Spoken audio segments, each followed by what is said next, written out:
Well, it's a beautiful day on the Pastor Pod. We're here for episode 67. If you're new with us, I'm Josh. I'm here with my co-host and good friend Jay Mudd, who's in Orlando, and I'm down in Venice. And we are talking about something that's really near and dear to our heart, leading change today. So this is going to be a fun conversation, and looking forward to learning from you today, Jay.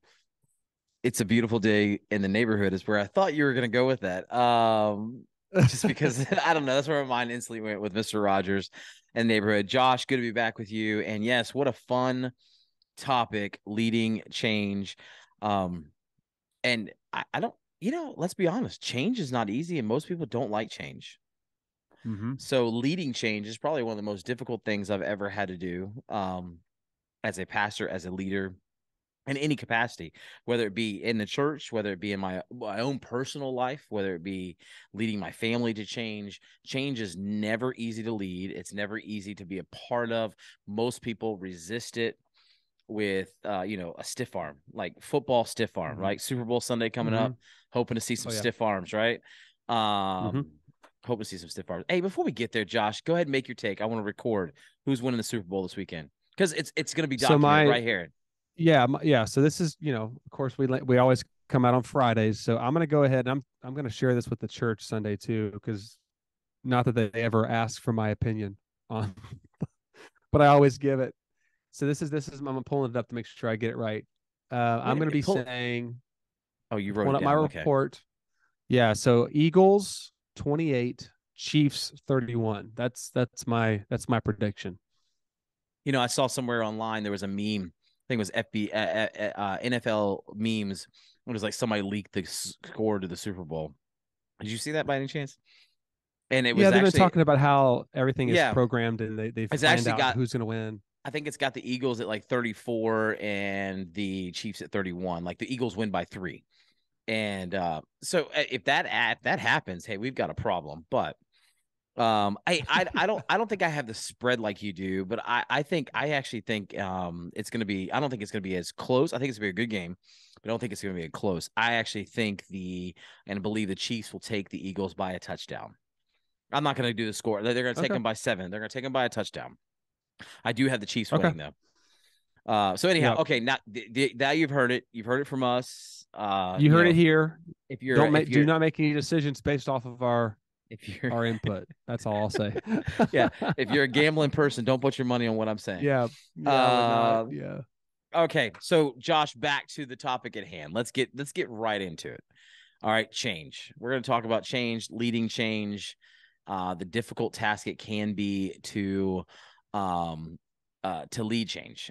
So Josh, Mm-hmm. talk to me about you. I went on a rant there real quickly about how hard it is for Mm-hmm. me. How have you how have you experienced change? How does it work in your life? Do you embrace it? Do you not like it? Because on a personal level, I'll be honest, I actually enjoy change. I enjoy it. I like chaos. I do better in chaos. So change brings chaos. It's difficult, but I Mm-hmm. personally enjoy it. What about you? Yeah. If you were to look at like maybe a graph, I lean more on the change side for sure. I do like change, not pointless or meaningless change, but I love to see things change to improve. And so I do struggle sometimes with like I have a workout schedule that I've laid out on my calendar and I've been pretty good about keeping it, but there's days I'm like, yeah, I don't want to go, and that's just called being lazy, but I might do something else in place of it, or make up for it on another day. So I do struggle with like like rigid schedule. Some people they thrive in that. They do the exact same thing at 5:15 a.m. They do exactly the same thing on 7:30 a.m. And I think there's some health whenever you have some healthy rhythms in your life, but change in general, like I like trying new things. I like meeting new people. I enjoy the church trying new creative things to reach people, to lead people. But I wouldn't say I like changing the core essentials of our faith or changing things that are concrete and clear. Does that make sense? So we're talking about change today. We're talking about changing our beliefs. We're talking about changing things that will improve not only our lives physically, emotionally, spiritually, in all those in all I those think it's types of important that you areas of life. clarify that, because I think a lot of times what we Mm-hmm. do on the podcast is we make sure we say, hear what we are saying and what we're not saying. And what we are not Mm-hmm. saying today is that we're looking to change our beliefs and our core values, the things of what the Bible teaches us that are very clear. That is not what we're talking about. And so I think that's really important that we lay that ground foundation first. Mm-hmm. But something you said a minute ago, and it get answered me thought, I'm not afraid to say what I think, and hopefully it doesn't hurt anybody's feelings. But the idea, like some people do the same thing at 5:15 a.m. every day. Josh, that would drive me bonkers. That would drive me absolutely crazy to do the same thing, eat the same thing, do the same thing every single day of my life. So that gives you a picture of who I am. Mm-hmm. I just can't. I can't do that. I want variety. I want flavor. So maybe I do like change Mm-hmm. more than I'm admitting to. I don't know. But I think you do, and I think I do too. But yeah, yeah, it's I just if we wow. it change if we don't change, it leads to unhealthy patterns when it comes to our spiritual lives, when it comes to being too comfortable in our routine, where nothing can change and no one can touch my schedule. Everything is already set, and no one ruffle up my schedule. I think there's an unhealthy pattern, either extreme where you say, well, I have no structure, I don't wake up on time, I don't get to work on time, I don't follow any type of healthy schedule. I think there's benefits to both, but I do Right. think it's like you make plans, but you hold your hands open to the Lord to change them if they're not his plans. And I think that's another probably discussion. But leading change is a little different than just personal change. But if you struggle with change personally, you're going to probably struggle with leading change. And leading change, that could be a small thing. That could be, hey, we need to change the way that we welcome people at church, or it could be, I need to change the way my small group runs the time that we have together, where we spend more time in the Word, and maybe more time in prayer with each other versus 30 minutes of just chit chat, and that sort of thing. So change is a big, broad umbrella. I think today we're going to lean in a little bit more on the leadership and church side, as if you've listened to the podcast. But how important is leading change in the life of a leader, would you say, Jay? I mean, when it comes to being a pastor and leader. I think it's critical. And I think I want to put this in a couple different categories here, because I think the pastor will need to be. I think it's really important for a leader pastor to be able to lead change, even though it Mm-hmm. may be uncomfortable for that individual. And here's what I'll say: that is, it's important for us to, if we find ourselves, it's important to be able to own who we are.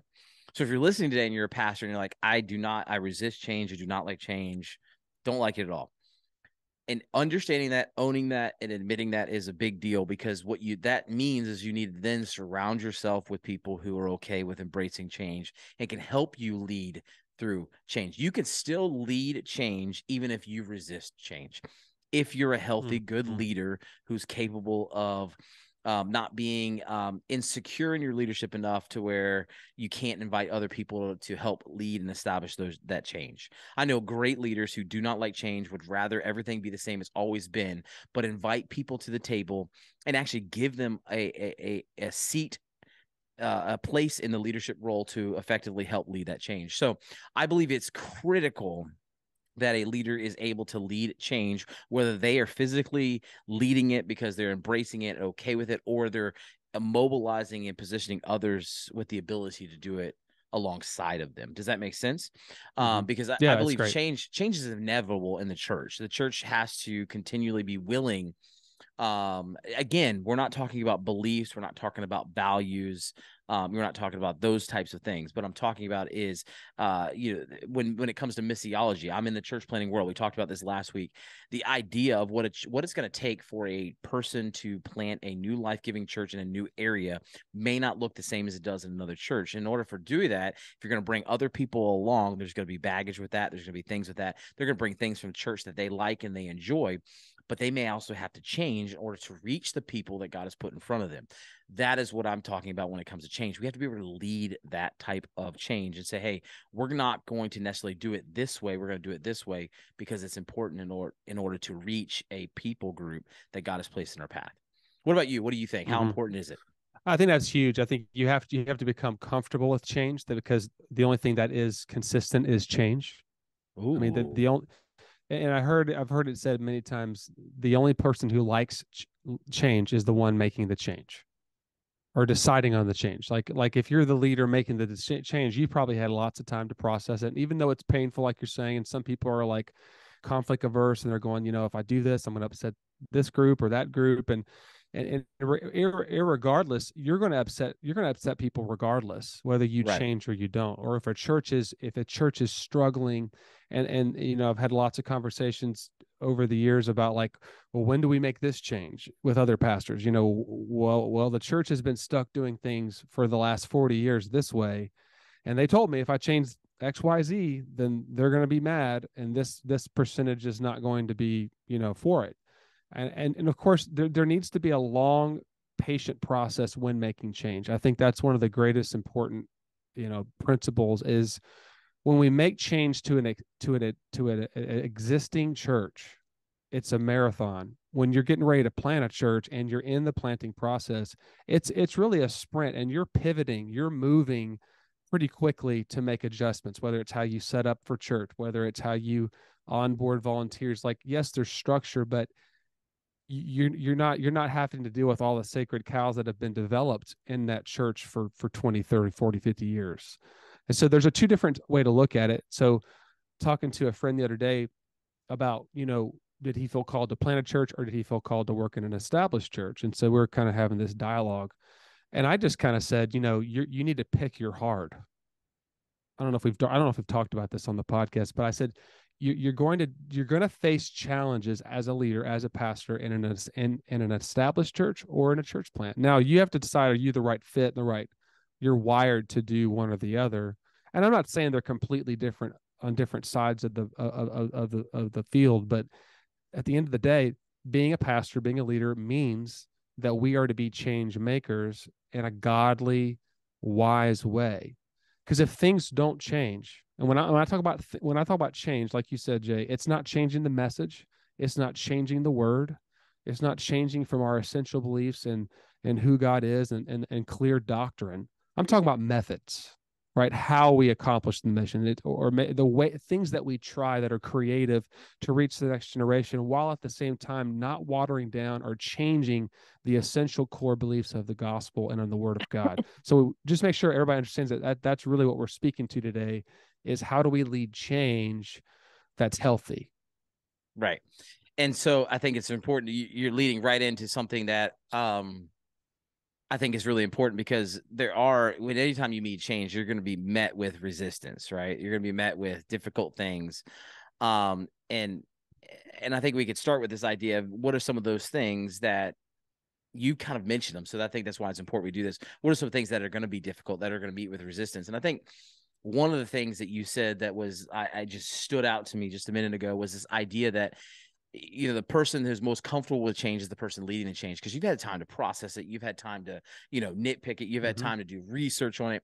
And I think Yeah. pastors and leaders, one of the things we need to understand when we're approaching this idea of change and moving a church along to change its methods, change some things they're doing, whatever it may be, we have to understand they're not going to move as quick as we want them to move necessarily because they haven't had the time to process it. It's kind of like the same process with how passionate you are about your sermon on Sunday. Josh, you're going to preach on Sunday. And when you preach on Sunday, you're going to be really passionate, but you've spent a week studying, laboring, praying over that sermon, and they're digesting it at the time where you're like, why aren't you clicking with me? I have to remind myself sometimes, like, yes, the spirit Right. can work, and yes, but I have to remind myself sometimes, like, okay, they're just hearing this. And you've heard me preach, Josh. Mm-hmm. Sometimes I can come out like a fire hose, like I'm giving you, I that's how I talk. I talk fast. I do, Oh yeah, and for sure. it's one of those things. Mm-hmm. Yeah, for sure. We've noticed that, Jay. That's on your critique. You No, talk it's really good. I fast, think I like when you bring it. I like when you but bring it. We want it it. can be It's a good. firehouse, it can be a fire hose, and the Mm-hmm. struggle with that is sometimes they're having to digest that, they're having to process that, Mm-hmm. and many times we don't see the fruit of that sermon for a week or two later Mm-hmm. because they've had time to Sure. process what you've already Mm-hmm. processed. Same thing with change. You're leading change, you've studied, you've processed, why we need to do this. but it takes people time to process. And I think that's a Mm-hmm. huge alert for pastors. We need to understand that when we're leading change, we need to understand and give grace for people the time to process. And actually That's good. you can leverage that by helping give environments for that process to take place. Like, hey, let me give you the change, but then we want to have a small group conversation, a Q&A, because then it's going to raise questions and there's going to be alerts, and you've got all those answers because you Mm-hmm. did the research. They didn't do the research, so they may have questions. So give them an opportunity to ask the questions so that you can bring them along in change. But Josh, there's one thing you said that I think we need to highlight and bring to the table is like change is not easy. And a lot of times it's because the person leading the change has already done the work and the homework, but the person following the change hasn't done any of that. What are the Mm-hmm. areas that you might find that go, hey, this could be difficult in leading change? What other areas have you found? When it comes to being a pastor, I think people struggle with changing the structure of how the worship service is, what kind of songs we sing, um, what what is most important. Because whatever is important to someone, to them, that is what should be most important to everyone. And wisdom and maturity has a recognition to go, you know what, this is something God has specifically called me to do, right? This ministry, this Bible study, this team that I'm serving. And the tendency is, based upon their spiritual gifting and their wiring and their passion, they can sometimes, without knowing it, project that desire on everyone else, including the pastor or staff leaders, fill in the blank. And they get disappointed and they get discouraged when everyone isn't as excited about that one thing as maybe the main thing or something else that the church is focused on, right?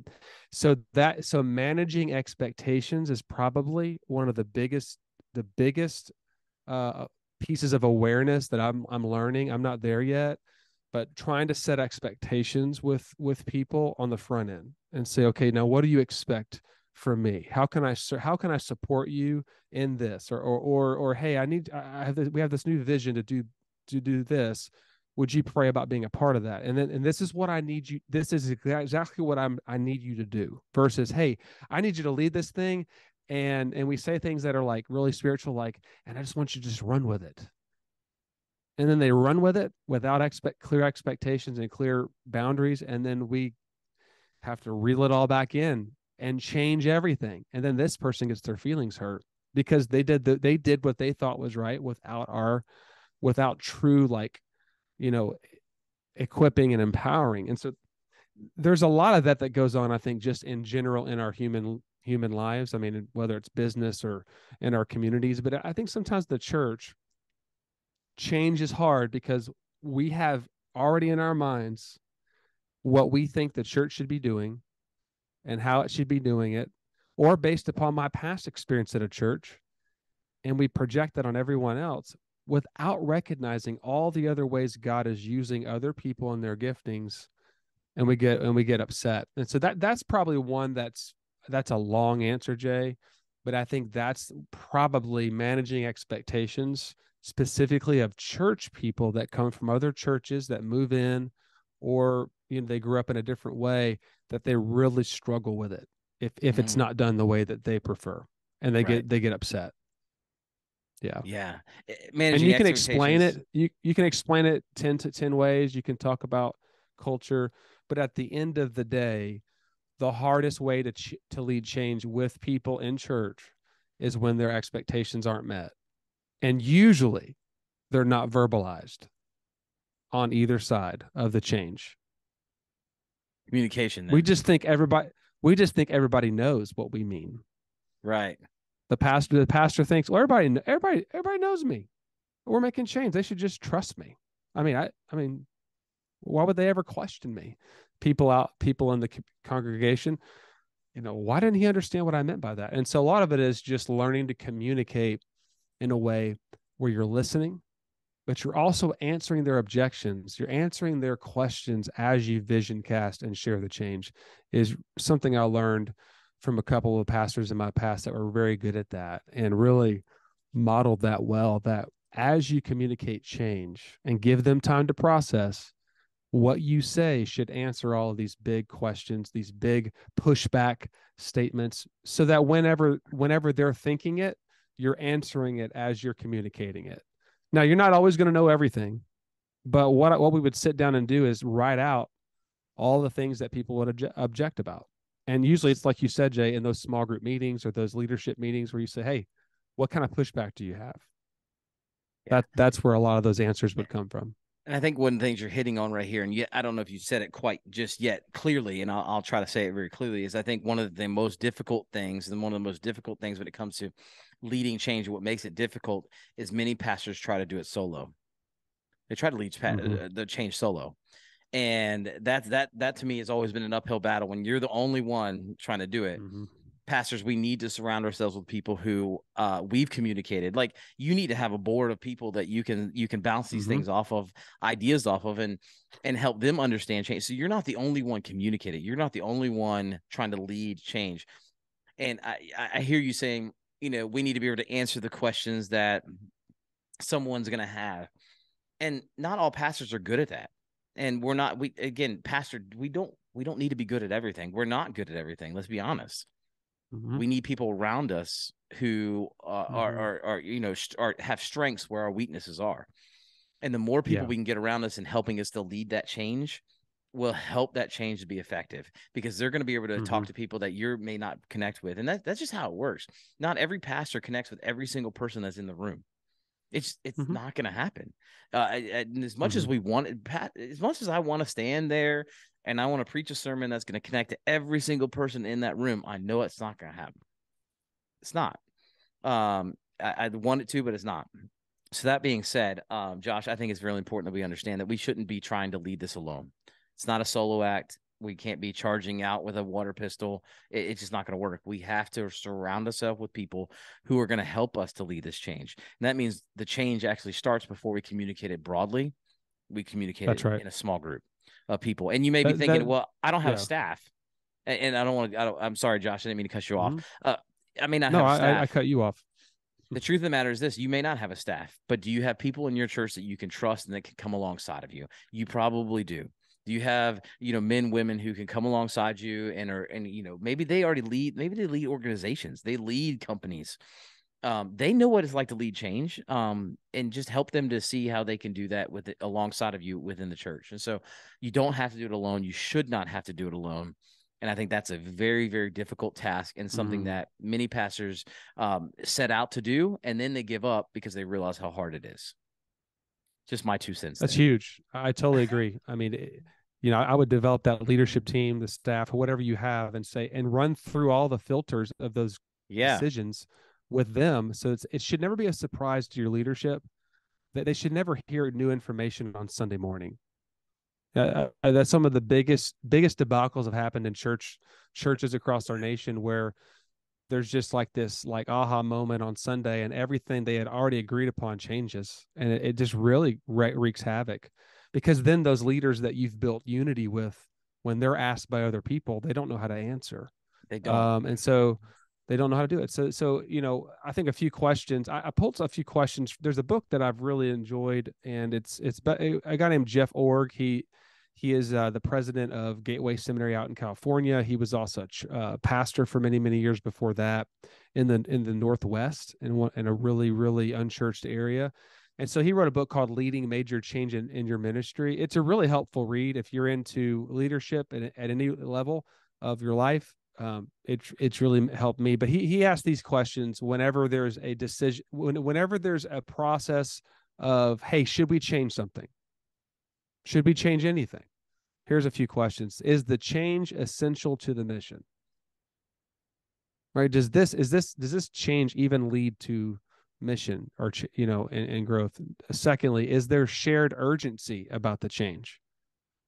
Like our church right now, we're kind of processing how to use our space. We're kind of dealing with a good problem. People are bringing their friends, and so we're being creative with the chairs, right? And there's a need to make some more room, so we're asking people to scoot in, right? Just little things like that. But we want the change to be so clear, if we ever have to add another service, that everybody has to feel the need to change. Like if the building was half filled and we said, you know what, guys, we're going to add a third service because we just have faith that God's just going to do this. And yes, could God do that? Yes, but there needs to be a shared urgency where people go, oh, I get that. Oh, that makes sense, before we ever do that. So that's one that's one relevant example from what I'm dealing with right now. And then the air conditioner doesn't work very well right now. But number 4 is relational trust high enough to sustain the change. Is the timing right? And am I willing to see the change to completion? Which is a great question. So, Jay, what are your thoughts on a couple of those? Hey, those are all fantastic questions, and is the timing right for the change? Is the relational trust high enough for sustaining the tree?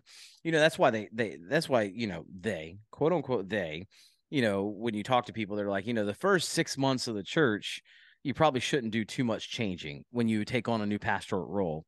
And I think that's what they're hitting on. It's like you don't even have the relational clout to do that. You don't have the relational trust to lead them through change because they don't know you yet. What they're saying is Mm-hmm. build the relationship before you can make the change.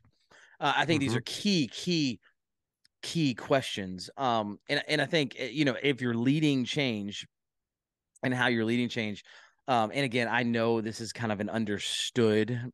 I believe it's understood, and I believe it's not only here for a specific reason, but like there really does need to be a leading from a prompting from the Spirit of God that's telling you this needs to change. And Yeah. this is understood, but it's where it needs to start. And think this is one of the reasons why change can be difficult as well.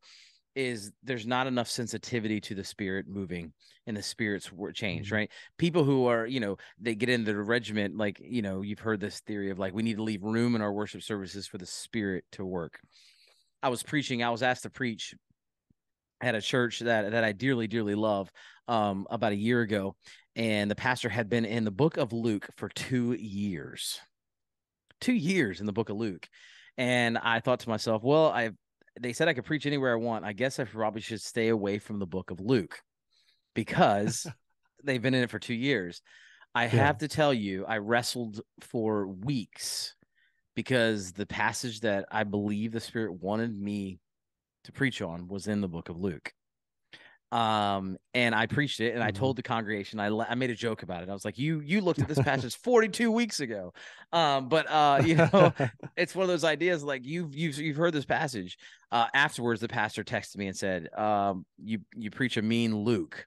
Although I preached the book of Luke, this is what I'm getting at is this idea of like I wanted to resist everything I could not to preach the book of Luke because Mm-hmm. they had been doing it, but you have to Mm-hmm. be sensitive to the Spirit of God. Now, I'm sure there's times in my life, I can guarantee you there's times in my life where I wasn't sensitive and I missed what God wanted me to do. Okay. I didn't say that to brag on myself. I say that to say, sometimes it Sure. doesn't make sense. Sometimes it's like, okay, but we got to be sensitive enough. We've got to be having our daily Mm-hmm. leadership quiet. We have to have a quiet time leading our church leadership to have the Mm-hmm. quiet times to where the Spirit is speaking and leading the change. Because Mm-hmm. if you try to do change that's not directed by the Spirit of God, it will fail. It will Mm-hmm. fail miserably. It may not immediately fail, but it will fail ultimately because again, we need to be sensitive to God's leading every step Yeah. of the way. One thing I often pray is, God, help me to stay in step with you, not to get ahead and not to fall behind, but to stay in step Mm. with what you're doing. That's Right. good. I So love that. I think I it's think it's worth crucial. saying. I think No, it's worth saying no, there. it's like we can't assume anything, right? We talk about it all the time. We're not going to assume we know what we mean by how we start the podcast because we throw things out and everybody makes up in their mind what they think we mean. But I think at the end of the day, like you're saying, Jay, if I'm not on my knees, if I'm not spending time really asking God, Lord, what do you want to change in me? I think it starts first with me. Like, Lord, is there an area of my life that you need to press in on and change the way that I'm processing the whatever that change might be in the church, or maybe that change in me, or that change in my family. I think it's crucial. I think it's um pray before you make the change, and whether it's an easy small change or whether it's, hey, we're going to have to revision our church from where it is to where God wants it to be. I mean, we're going to have to go through a revitalization process. We're going to have to go back to why are we here and what has God called us to do for His kingdom as His church. I remember years ago I was praying about what was next. I don't know if I ever shared this story with you, Jay, but I'll kind of shorten it for you. It was a church that was in a rural area. The name of the church was pretty awesome, and I was like, well, have y'all ever thought about changing it? Because it's just really like a hard name to like understand. And he said, no, he said, they don't even go to our church. They don't even go to our church. They're totally good with whatever. They've never said that we needed to keep or even name the church that. It was just kind of out of honor, right? Which is fine. But we joked about it, and I just basically said to him, that's not the most important thing to me. I said, but that'd be something I would look at if this was what God would want for me to come there. And he said, we've been talking about it for 10 years that we need to do that.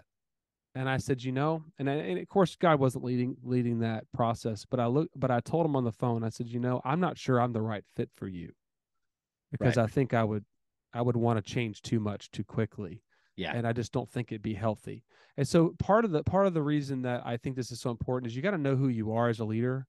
That there's pastors that are faithful, godly men that are way more mature than me, that can handle, going through 10 years of waiting to change something like that, or change the methods and how they reach younger people and grow their small group ministry and whatever it might be.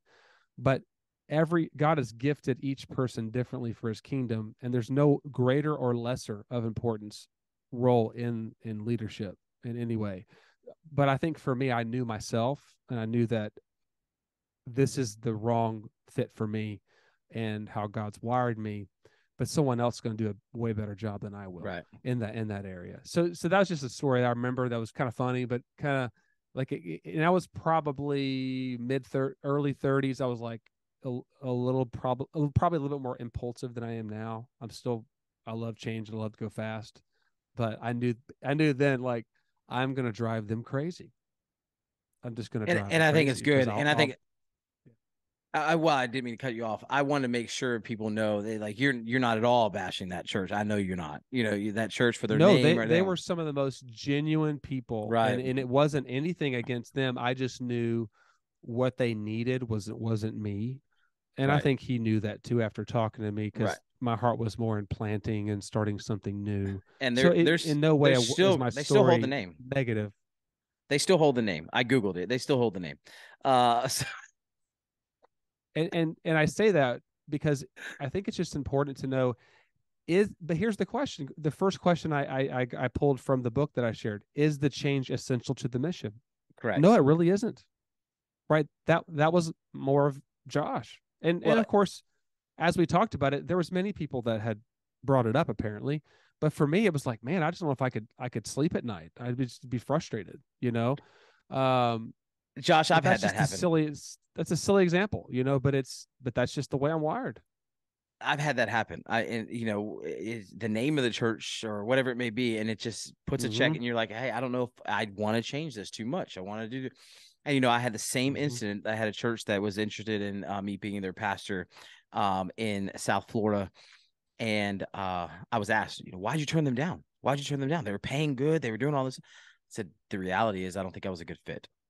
Talking to them, they're good Mm-hmm. people, honest, good, genuine people, but I know what I would probably likely do, and I drive them crazy. And so Mm-hmm. change, you just got to know. I think what you're saying, and I wholeheartedly agree, is this idea that we got to know who we are as leaders as well when we're doing this, when we're doing change Mm-hmm. and Mm-hmm. going through change. And so, Josh, what other steps would you say, as we kind of begin to wrap up things a little bit, what other steps would you think in leading change, and then maybe even, just as importantly, is how do we know if change is successful? If it's something we should do, it's a successful change. Yeah. I think successful change brings unity to a Yeah. church, even if you have to go through some pushback or people that are discouraged. I mean, I remember when I first came to the Bridge Church, it was right during COVID, and a lot of people had different opinions on how we should respond, right? And Mm-hmm. how do we stay safe? How do we mask? Or other people felt the other way, and so choosing to say, what, we want to serve you guys, and we're going to do the best we can with the information we have, and we're praying that you will show grace to one another. Now, a lot of people did a great job for what I can even remember because it was all a blur. But as a leader, we have to choose: what are we going to try to unite, or are we going to try to divide over these things that are not really essential to our faith? And I find that if you're making change on non-essentials, Right. preferences, kind of like what I was saying a minute ago, like a name of a church, like, That's kind of my preference.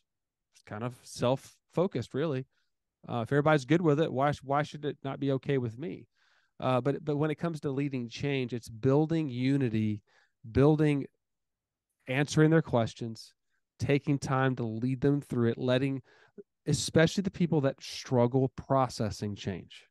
Right. Right, some certain personalities, right, certain giftings, when they hear a change or they hear this, that something could change, they begin the process of finding all the reasons why it won't work. And you need that person. You do. But you don't always need to tell them everything to, to until you know it's, you have enough data and really you've prayed through it to even bring it up. I've Right. made that mistake where I've just brainstormed with people and half the room is tail spinning. And guess what? I'm just thinking. I'm just dreaming. And they're like freaking out because they're thinking, "Oh, we're going to do all this stuff?" No, here's just some ideas.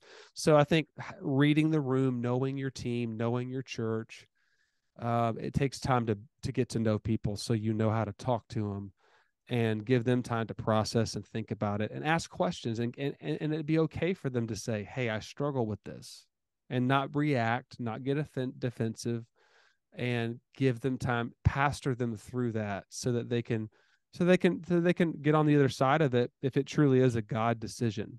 But Right. for me, like we're saying earlier, I've already processed it 50,000 ways for 6 months. And there's been stuff that I've been thinking about for 2 years that we're just getting around to start to develop that we think could really So, help people. So sometimes it's a not now, sometimes it's wait. and again, I want to go back to saying this, the importance of having the people, because if you're a leader in a church who is a visionary, many times you're seeing things before anyone else is seeing them. You are you can put your head around something way before anybody else, and you need specific people around you that can see. Because here's the thing: I'm a visionary. I'm a high visionary. And the problem with me is I don't even see the trees, the weeds, the stumps, the barriers, the walls that are going to stand in the way of accomplishing that vision. I don't even Mm-hmm. see it. I'm just giving you my flaws right on the back. I know Mm-hmm. top notch the people I need to put around me. So as a church planter right now, I'm looking for that person who's going to come alongside me, or people who are going to come alongside of me and go, "Hey, Jay, love the vision, behind the vision, excited about the vision, but are you aware there's this huge wall that's going to stand right in the way that we're going to have to figure out how to get over or through or under?" "Oh, no, I didn't see that." And bring me back down to Mm-hmm. reality because I live in the clouds. Listen, I just got to know that. I know that up front.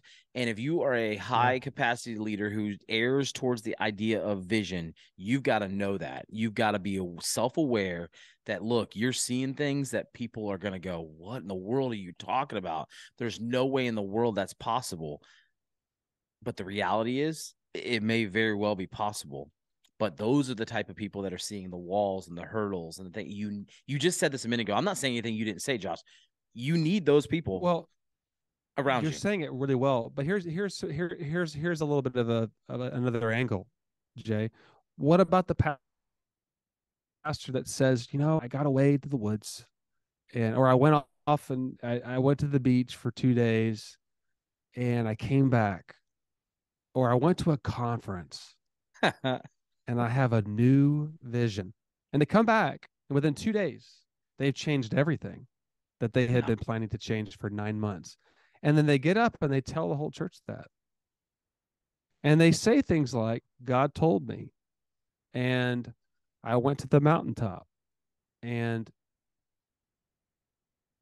there's a place for that because we need to be seeking the Lord. But how do you feel about it? Because that's kind of been the thing for a long time. You hear that all the No, time. no. So And got it. I've heard story after story, and and I hear you. When I took the test, the inventory, I'm on the visionary side as well. But it's just interesting to me that sometimes we take that and we go, "Well, I have this vision, and I went to this mountaintop, it's almost like Moses coming down with the 10 Commandments. Like, I went to him, he gave it to me, and everything I'm going to tell you is exactly what we should do." And the Well, question is, have we even run it through the filter of wisdom? Like, yes, I'm not. God can give you an inkling and pressure, but God can impress on your heart. But there's a danger, I think, where we think Okay. I'm the only one that can come up with the vision. I'm the only one that, and I think that just that really leads to unhealthy leadership in churches.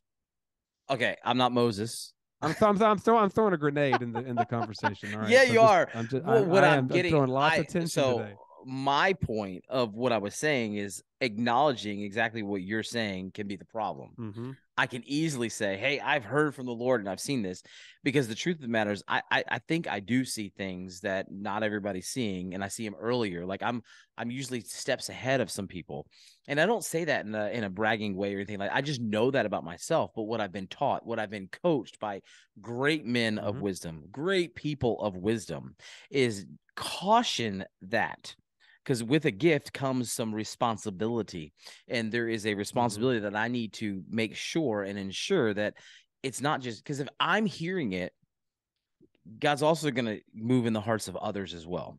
It's not going to be, Right. I'm not going to be a solo act, and I know Exactly. that. And I have to be careful of that. So you just said the filter of wisdom. There is a filter. So, Pastor, if you go away to a conference, Pastor, if you get out away in the woods and you go out on a shrimping boat and you're shrimping for days and you hear from the Lord, praise God you heard from the Lord. Bring this back to your leadership and give them a chance to digest it and seek and say, God, is this from you? And again, I'm not saying it's not, I don't want to estimate it, but you can't just get up on a weekend and just change everything because God, you heard from the Lord in the woods. And I say that, and I'm not trying to disrespect anyone, and I'm not trying to underestimate what God can do. But there's a great counsel of wisdom when you bring people around and you say, hey, this is what I believe is happening. And there has been times I've seen things. Mm-hmm. So Josh, let me give you an example. I told somebody one time, I said, listen, I see in this individual a church planter, and they would look at me and go, no way. You know, this. I see it. And I would Mm-hmm. lead a group of people to Mm-hmm. embrace that change. And yes, it didn't happen immediately, but I would see that person would go on to plant a church. Mm-hmm. That's happened. That's happened. And Yeah, those are some of the greatest stories, but I tell you have to yeah, bring it around people and bring people along the process. You are I not totally leading agree, and I think anyone if no one's following. yeah, You're not leading anyone if no one yes, is you're just following. taking a walk. You're just taking a Yeah, walk. I think you're exactly right. I'm not saying that there's not a moment where you hear from the Lord because I like you, Jay. There's been many things that God has kind of given me a picture or a thought process of where we could be in 2 years or how we're going to try to do something. And so that's not what I'm speaking of. I think more of the actual applying of that vision and how you roll that out and lead up the people to understand it, have time to process it, and then bring them along together that we're moving as one. It's not Yes. just, I'm out here on another planet kind of thing. And I think that's definitely an outlier. I don't think most pastors actually do what I just described, but I have been around that and seen that a few times or even heard lots of stories about it. And so I guess to guard our heart, have a healthy process, and when you roll change out, and really, really take time to pray about it, unless it's something that's simple and small, and you don't have to run it through the filter. That's good. That's good, Josh. Listen, this has been a good conversation, a healthy Mm-hmm. conversation about change. And we didn't, we probably just scratched the surface. There may be, you may be out there and going, hey, I'd love to talk about this, or I'd love to hear more on this aspect of change. I'd love to hear from you. I think it'd be great to hear Mm-hmm. from those who are like, yeah, this is a big topic. It's a broad, you said at the very beginning, broad, big topic. And so I want to Yeah, encourage you if you're, let me give go ahead. yeah, go for it. I just want to I say was, one last thing. I think giving clarity to why change needs to happen. I think the best reason and the best way to find out if you need to change something is ask the right questions. Right? The right questions go back to the mission, go back to the most important things. And so the question might be, if a church is declining and struggling, ask the question, why have we not baptized anybody this year? Right? What is it going to take for us to reach new people and lead people to Jesus this year? What do we need to do as leadership to personally be investing, inviting, sharing our faith with people on a daily basis before we ask the church to do it? Right? Well, what needs to change in my heart? I'm going to ask the church to be generous in giving. How do I need to generously give? So I think it's a process that you go through with the church, not at the church or at, in that way. So I do think leading change, you have to go back to the most important questions. Why are we doing this? Why do we need to change? And sometimes we wait too long, and then we're on life support as a church trying to figure out how to keep this thing going, which is sadly how a lot of churches around our nation, that's where they're at today. Many churches are thriving, growing, and either way, and it's not about how big the church is. It's all about, is it healthy? Because healthy things grow spiritually, they grow emotionally, they grow maturity, they grow, with multiplying themselves and reaching people. So I think at the end of the day, we should not change things just to change them, or just change things because we're bored and we like to change things. We should always go back to, is this change essential to the mission, like the book talks a lot about. But I just want to kind of throw that out there. There's a lot we could say today and we're leaving out, but I have to check my heart and say, is this a change Josh wants? Or is this a change God is leading us to make? Right. Because it can't be built on my preferences, just like I wouldn't want it to be built on someone else's preferences. Right. And I think that's great. And I think that's important. Again, we haven't scratched the surface of change. And I'd love to hear if there is something that you're going, hey, this is a great topic, but I would love to talk a little bit more about this. Reach out to us. Let us know. Thepastorpod@gmail.com. We'd love to hear from you. We enjoy hearing from you on the other side. Because we want it to be a conversation, not just something you're listening to, but a conversation. We'd love you to participate and be a part of that. So don't ever hesitate to reach out to us, thepastorpod@gmail.com. Josh, any final words before we wrap up today? I was going to make sure you had that chance to leave us with any other resources, thoughts. I just have a lot to say today, Jay, more than usual. So you're probably just going to have to cut me off. But I really love this topic because I really feel like, just like you, I love to see things change for the better. I love to see things thriving, whether it's our personal lives or our church. But I would say at the end of the day, if there's anything we can do to help you in your own personal leadership, or just you need someone to pray for you, if you have a prayer request for you and your church, or just you personally, please let us know through the email. And if you're a pastor, a leader, and you're discouraged, and you're trying to lead change, you're trying to do the best you can with what God has given you, and you're maybe you've hit a wall, shoot us a few questions. We'd love to dialogue with you and encourage you as best we can. And but change is normal. If you read the scriptures, if you study the early church, change was normal, and that's why we're still talking about Jesus across the Atlantic Ocean, because people didn't stay the same. They didn't stay comfortable. They didn't stay inside the walls. They left and they sent out people. They planted churches. They spread the gospel. They met people they didn't know. They had to change constantly how they got the word out and how they were to love people. Right? The gospel stays the same, but the mission stays the same, but the methods, how we do things, how we connect with people, we've got to always be asking the question, is this the best way to do this? How can we try something different to lead people to understand who Jesus is? If there's anything we can do for you, let us know. We want to come alongside of you. You're not alone. You don't have to go through it alone. We can jump on a phone call. You can email us with your number. We can jump on a phone call. We want to come alongside of you. That's what we're here for. We do this to learn and to grow ourselves, but also to come alongside and support you. So feel free to reach out to us. Again, that email is thepastorpod@gmail.com. Thanks for listening. Thanks for joining us today on the Pastor Pod each and every week. New episodes drop at 3 a.m. on Friday morning. So if you're an early riser, you can jump on that. I don't know if I've ever met anybody who's listening at 3 a.m., Josh, but that being said, every Friday you can tune back in. So until next week, from Josh and myself here at the Pastor Pod, have a great weekend ahead and a great week next week. See you soon.